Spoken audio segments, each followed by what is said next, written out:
तो धन्य आहे. संकट समय परमेश्वर त्याला मुक्त करेल.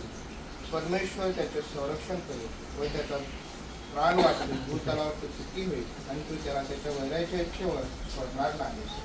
तो रोगाने अंतरुणास केला असता परमेश्वर त्याला सांभाळेल. तो रोगी असता तो त्याचे अंतरून बदलितोस. मी म्हणालो की परमेश्वरा माझ्या कृपात माझ्या जीवाला बरे कर. मी तुझ्या विरुद्ध पाप केले आहे. परमेश्वर वाचलेली वचने आशीर्वादित करो. देव म्हणत आहे की आम्ही जर एकमेकांची काळजी घेतली, एकमेकांवर प्रेम केलं, एकमेकांच्या मदतीसाठी जर आम्ही धावून आलो तर देव आम्हाला कधीच अंतरुणाला खिळू देणार नाही. तो देव आमची काय करेल? काळजी घेईल. परमेश्वर आमचा सांभाळ करेल. देव आमच्या गरजा तो सोडवेल.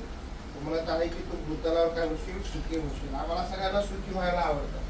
तर सुखी होण्यासाठी अट काय आहे? आमचं देवाशी नातं चांगलं असणं गरजेचं आहे. देवाशी आमचं नातं मजबूत असणं गरजेचं आहे.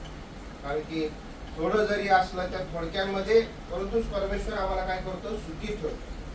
परमेश्वर आम्हाला आनंदी ठेवतो. पण ते सगळं सेवा शक्य आहे जेव्हा आम्ही देवाशी आमचं नातं कसं करतो? घनिष्ठ ठेवतो. आणि माझा पूर्ण विश्वास आहे की तुम्ही प्रियजन देवामध्ये वाढत आहात. देवाशी तुमचं नातं घनिष्ठ आहे. हे असलेले नातं असंच घनिष्ठ ठेवा. कारण की येणाऱ्या दिवसात मला माहीत आहे दिवस वाईट आहेत, कठीण आहेत. पण अशाही परिस्थितीमध्ये परमेश्वर आमची काळजी घेत आहे.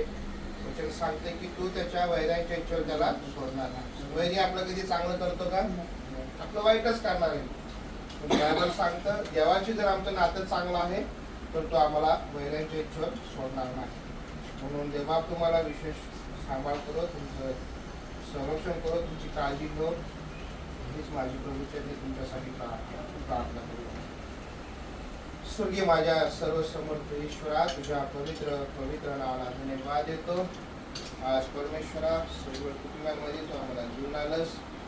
श्वसवरांकर आणखी परमेश्वरा स्वर्गीय अपर्णा आणि परमेश्वरा दोन्ही लेकरं त्यांच्या समवेत ही सुंदर अशी सहभागिता लागू दिली. तुझी उपकार स्तुती करतो. देवा आजपर्यंत त्या लेकरांची तू काळजी घेत आहेस. मी धन्यवाद देतो. विशेष आज आमची विनंती आणि प्रार्थना आहे आणखीसाठी या मातेला स्पर्श कर. परमेश्वरा जो काही त्रास त्यांना होत आहे अशा सर्व त्रासातून तू त्यांना मुक्त कर. आरोग्य दे, शक्ती दे, सामर्थ्य दे आणि आपल्या मातेच्या द्वारे ख्रिस्ता तुझंच गौरव आणि महिमा करून घे. आणि बोधे परमेश्वरा त्यांच्याद्वारे केवळ आणि केवळ तू उंचविला जा आणि तू गौरविला जा. परमेश्वरा जो काही व्यक्तीचा त्रास आहे, अशक्तपणा आहे, थायरॉइड आहे, अशा सर्व आजारातून त्या मातेची मुक्तता कर.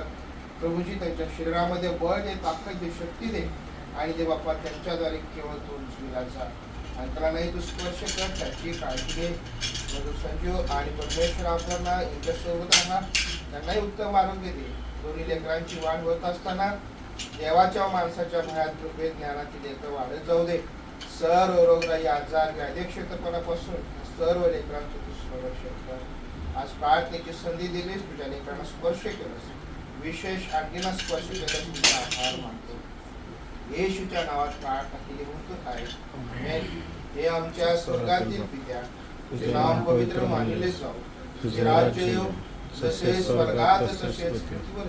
तुझ्या इच्छेप्रमाणे आमची रक्षा कर समाज दे. आणि जसे आम्ही आमच्या ऋणास सोडले तसेच तू आमच्या ऋणास सोड. आणि आम्हाला स्पर्श नकोस तर आम्हाला स्वर्गापासून सोड. कारण की राज्य, सामर्थ्य आणि गौरव ही सर्व काळ तुझीच आहे. आमेन. सर्व समर्थ देव शुभापेक्षा प्रीती, येशू ख्रिस्ताची कृपा, पवित्र आत्म्याची सहभागिता सगळं कुटुंबी आणि विशेष करून आणखीन सोबत आरोग्य देऊन आशीर्वादित करण्यामध्ये ऐक्य देवाची संगती त्यांच्यासोबत, कुटुंबासोबत आणि लहान लेकरांसोबत हे तुकडे सर्व सुखी असो. आमेन.